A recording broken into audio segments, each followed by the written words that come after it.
Welcome, everyone. Welcome both Ilona and Andrew. It's an honor to have you for the first time in Poland, basically, even if it's only online, but hopefully, you know, you'll come here in the future, I hope. What's the time at your place? Oh, it's 12:30 for us. Noon, just past noon. How do you feel after your COVID shot? Because I've read that you just had the Pfizer. It didn't really have any side effects for me, but your arm was sore a little bit. I was a little bit sore, but that's... Yeah, it wasn't a big deal at all. I so far no side effects. We'll see what the second shot does. I heard that the second dose is harder. That's where you get the microchip, right? The secret, the secret Bill Gates. I look forward to that. Do you want to turn on and off your TV with that? Or answer the phone? Yeah, who doesn't want to be a Borg? I mean, be stimulated. Resistance is futile. Exactly. Yeah. It definitely is when it comes to you guys and your books. Yes, we definitely, I think I speak for everyone here in that chat room that we absolutely love it. With all that being translated to Polish, it's Kate Daniels. We're waiting for the last one. We're waiting for Magic Triumphs. It's coming in May. Public slow is a little bit slower. Translation takes some time. Oh, well, I can spoil it for you. Everybody got it. Kate dies. Current dies. Hey, that could be actually really, really good. You know, if you killed the main characters just in the last book, that could be something that not many people actually do. We do. We kill her. She's dead. She's dead in the last book. So I'm still behind with 2 books, so I just want their whole die. We also have the Edge translated. Do you have any negotiations with Fabryka Słów, with the publishing house to have some more series? You know, I'm not sure because one of our best series right now is The Hidden Legacy, which is kind of like how to explain it quickly. So imagine if, you know, we have these powerful families, right, that are, you know, business families, but all of them have hereditary magic traits. So the easiest way to explain it, imagine Kardashians, but they can all spit fire. So that's a little bit too much for me. Yeah. You know, so basically you have this kind of almost like medieval Italy, powerful family kind of structure, but in a modern society, you know. And that particular series is set in Houston. It's very romance oriented. There's of course a lot of gore because that's what we do. But you know, the thing is, the rights to it are being shopped by Avon, the HarperCollins publisher, basically, and we are not kind of involved with being able to shop those rights directly. If we could, we would have offered them by now to many more people. I'm not sure what they're doing with that. They're not super transparent about it, which is where we get told, oh, we sold it to Japan, or, you know, oh, we sold it to Taiwan, or we sold it to Poland, or we sold it to Poland. We're like, yay, yay, money. Other than that, we have an Innkeeper series, which is self-published. And I don't even know how to go about getting it published in Poland. I guess we could look into Amazon Polish translation if Amazon offers it. I know that we were able to do that for Germany because at that point, German Amazon was offering translator services. We just don't know. We don't know who we would go to say, you know, hey, do you want the series or not? So far, I'm not sure if our agent spoke to Fabryka Słów about it or not, but we would definitely want to get all of our work to our Polish readers because our Polish audience is extremely enthusiastic, and we're so grateful that you guys like the books and follow us along on the very long series. We very much appreciate you. We also do, if you can see the chat, there's already the message that says I have literally learned English to finish your books. So you're just amazing, as we said. Oh, thank you. Oh my goodness, we're so flattered. So part of us actually can just get it, the moment it is being sold on Amazon or any other seller. So we're there. And did the current situation, the pandemic situation, somehow influence your pattern of working or not? Definitely. Yeah, I think so. We writers kind of thrive on experiences. We go out, we meet people, we're exposed to other people's artwork. We're exposed to, a new place, yeah, a new restaurant and something, and everything now is just at home. Yes, we've been at home. I went grocery shopping for the first time because we can get groceries delivered. And so, the message that we were getting, through this year, stay home as much as possible. Limit your risk, limit the risk that you pose to other people. So we order groceries and, things like that.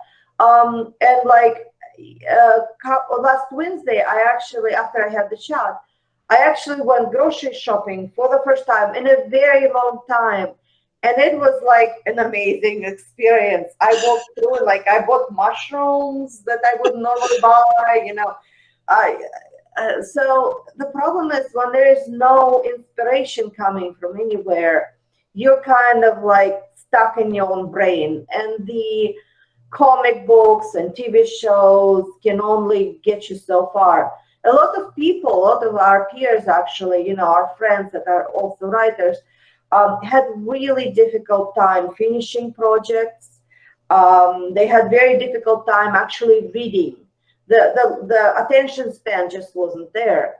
So I probably have not read a book in several months now because the balance is off. The balance of home and being out of your home. It's all home now, so yeah, there's no input. For there to be an output, there needs to be an input. Yeah. There's no input. Yeah. It makes working very difficult. Yeah, that's it. You definitely need some kind of inspiration, basically. Yeah. Yes. And it could be something like walking on the street and seeing a weird-looking guy, and you're like, ooh, I could put him in a book. Yeah, and this is just not happening now, so it's very difficult. Yeah. Oh, here comes Tubby. Tubby! I'm so sorry for our animal. Never be sorry for your animals. Definitely not. Oh, there we go. We have had so many Zoom sessions that he's conditioned when he knows that we're talking at the computer. He comes to show off because everyone tells him he's cute, so he's super happy about it. He's a handsome man. Yeah. Cutie. You're a handsome guy. He's a handsome guy. Definitely he is. And if it's not the pandemic situation, it's a normal situation. What's your writing routine? And by the way, do you have some kind of division? Andrew writes this, Ilona, you write the other part. How is your case? This is it. This is our office. This is our office. You're seeing it. We sit side by side. One of us dictates, the other writes, depending on who is doing, whose point of view it is in. This is separate from the house. We come down here, we work just like this. Yeah. And then when we have enough words or we're tired, we go back out to the house. Yeah, we go home. It's kind of important for us to have separation between home and office, because otherwise we're always working. The writer brain never turns off.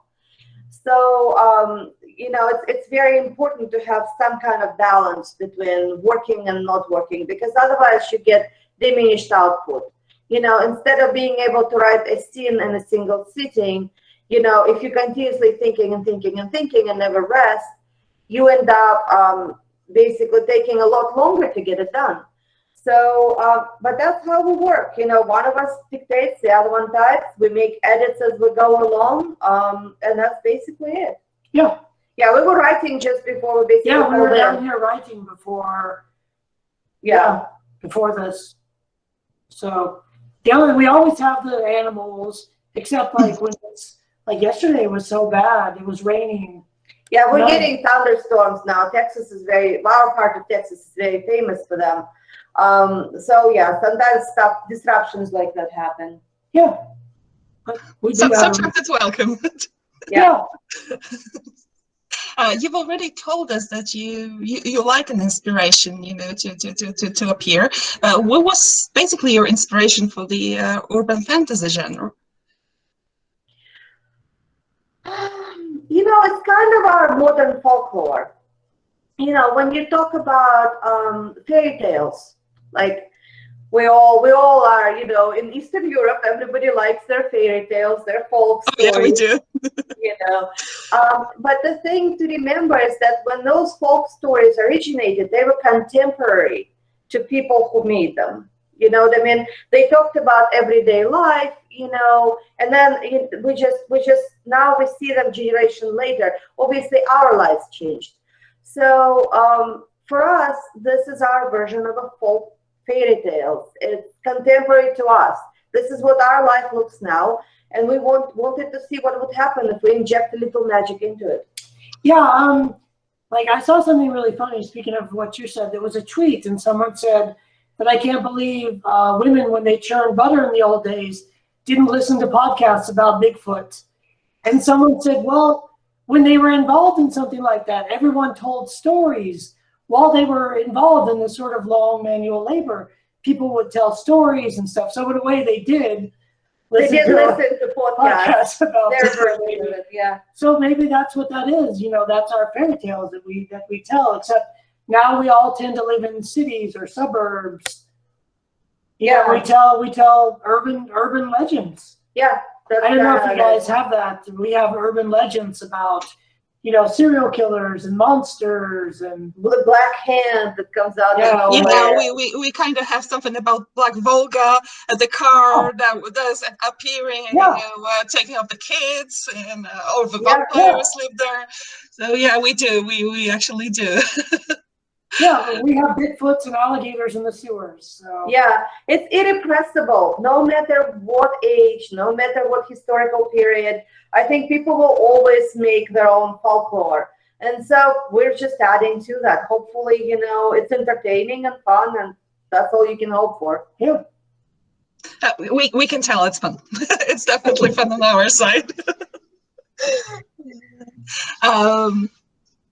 When you started writing about the Kinsman universe, you've entered a sci-fi world. Was it a natural progress, or you just wanted something different to write about, at least when it comes to the background? Kinsman is kind of weird. It just kind of falls out once in a while. I'm not sure how to explain it. Right? It's more like. Sometimes they're short. Those works are very short, and so sometimes inspiration hits the right way, and we just kind of vomit it out and be done, you know. And it's. I think part of the inspiration behind the entire setting of it was the fact that we kind of live in Texas, and it's very, very dry. It's very dry. All the flowers die. Tomatoes die. Everything dies. Like it, no matter how much you water it, it dies.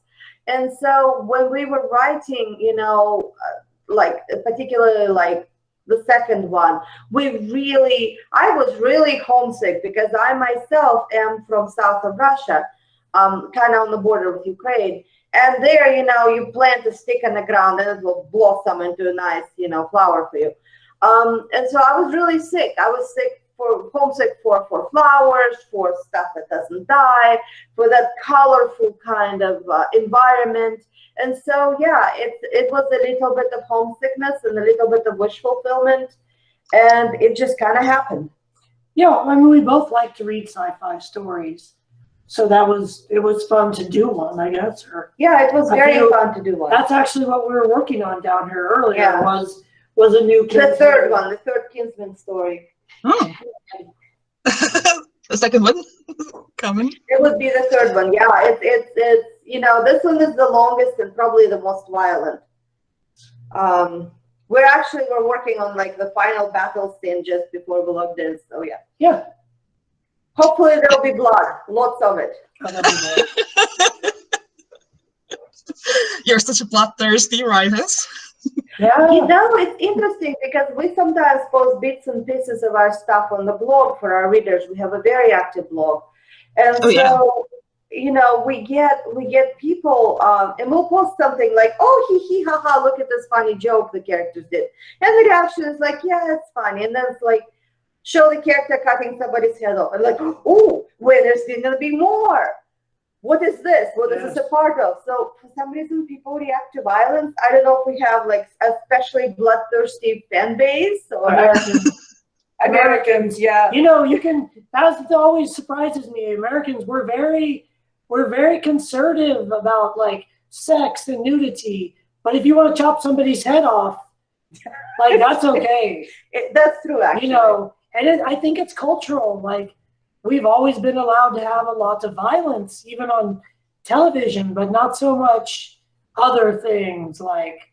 Yeah, it's violence, not sex. I don't know. Yeah, that's our thing. It's a cultural thing. It's a U.S. We're thing. violent people. That's it. Yeah. Blood makes the flowers grow. And we have a question from Agatha, which is a Kate unrelated question. Will there be the Arabella series set in the Hidden Legacy? We're deciding. I'll be honest with you. We haven't figured it out yet. It'd be easier to write than Catalina. It would be easier to write than Catalina's series because Catalina's series, she's so smart and it's so tiring to try to be like smarter than yourself when you're writing a character. We kind of in limbo with the third book of Catalina's trilogy. We need to give it to Avon, but they took it off the calendar because it's fairly clear that we're spinning our wheels, we're getting nowhere. We'll have to figure it out. We will eventually write Ruby Fever because we're contractually obligated and we shook on it. You know, when you shake on something, you give your word, you have to do it. I just don't know when it will happen or what shape it will take. Once it's done, we may come back to Arabella's series because she's funny and she's honestly easier to write than like kind of Machiavellian super genius. And she's also our younger daughter, and she thinks it's only fair if she gets her own series. Yes, she's quite vocal about it. But I have the Kate-related question. Is Kate modeled after anyone? It's like was there inspiration for Kate? No, I don't think Kate is modeled after anyone. No one we know, I don't think. No one we know. We kind of just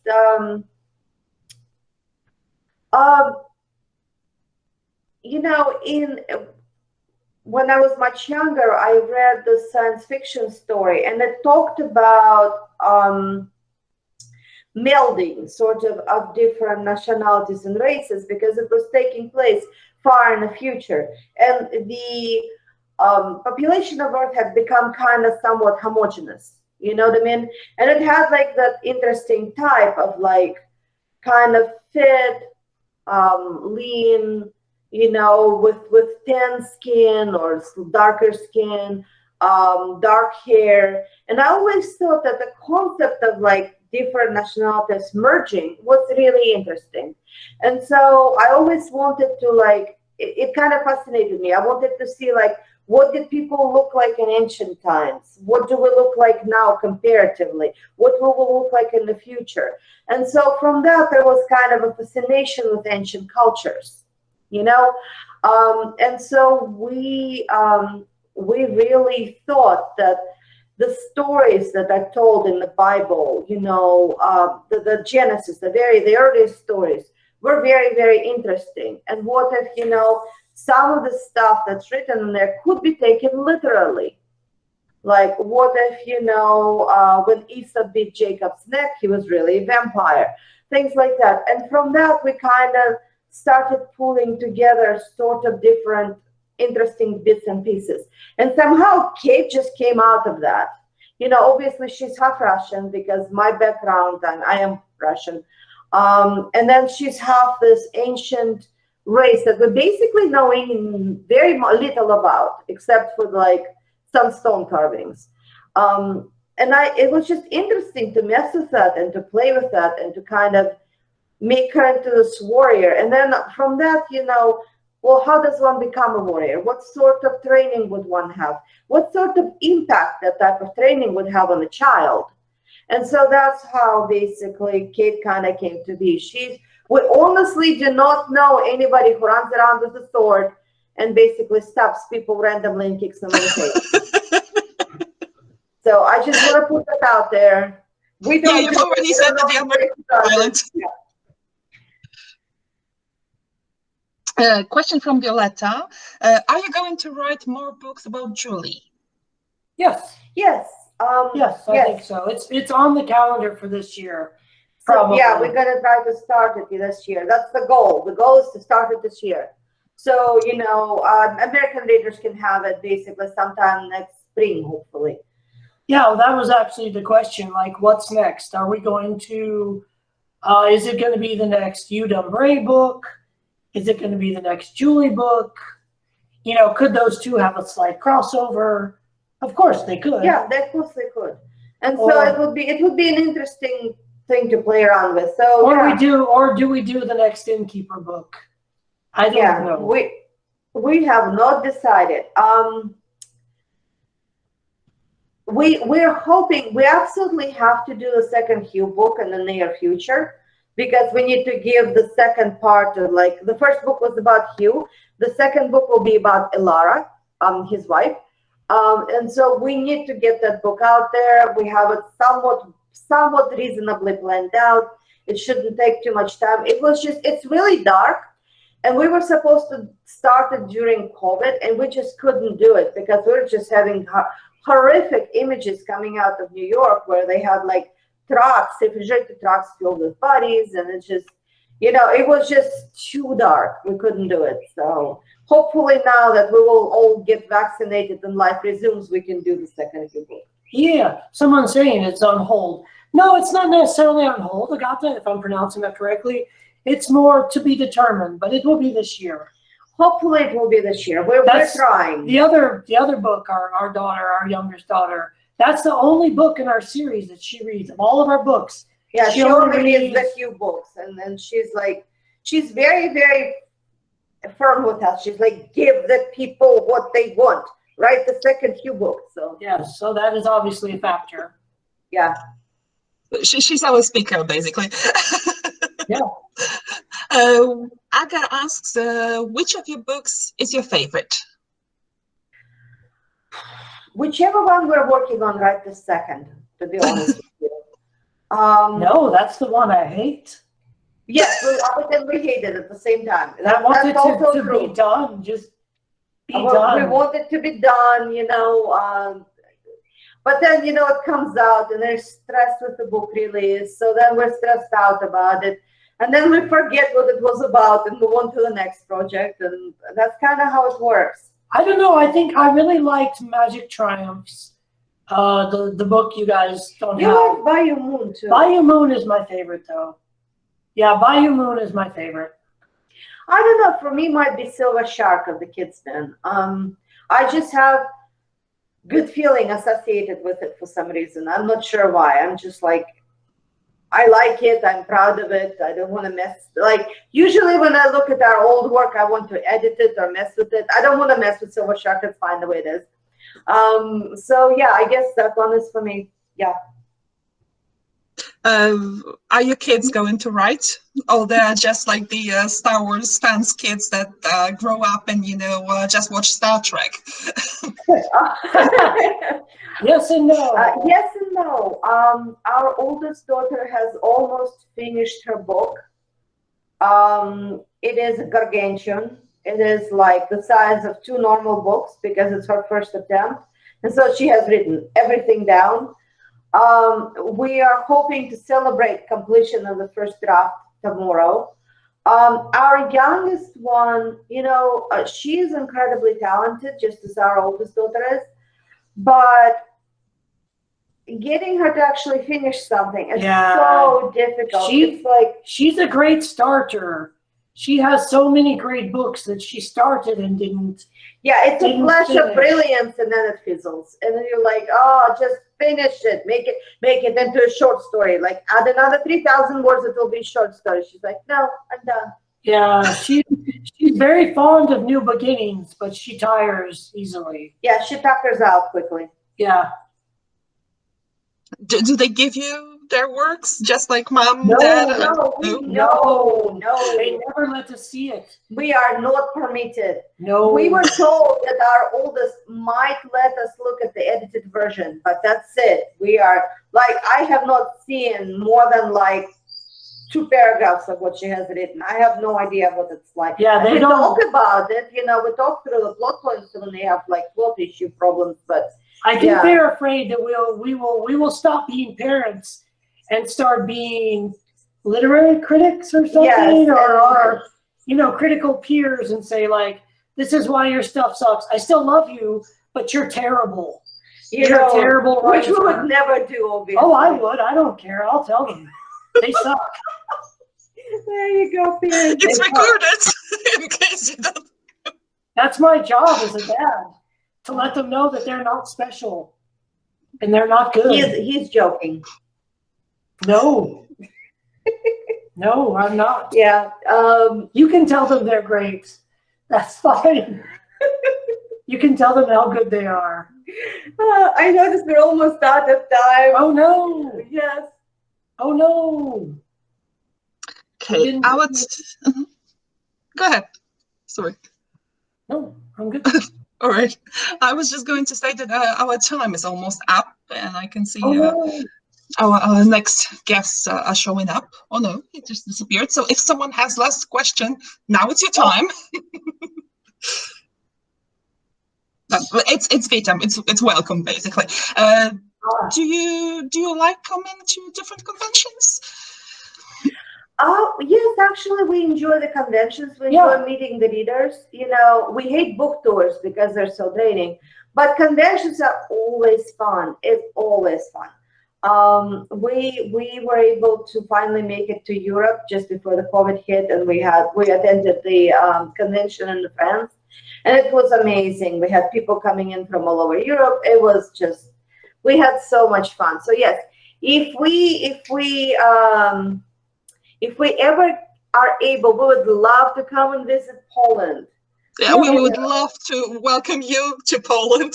The only thing I can say in Polish is "nie mówię po polsku," which is really good and can help you. In English, I'm so sorry, or Russian, which is probably would get me beaten up on the street.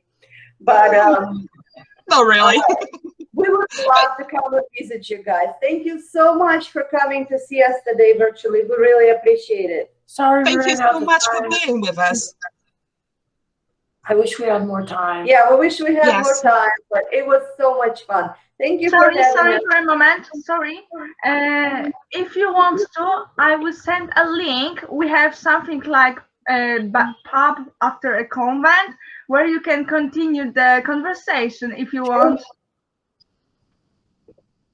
I think we should probably go. We still got okay. Thank you so much, but we probably will have to go because we still have to of course, no problem. Thank you really so much. Thank you. Thank you.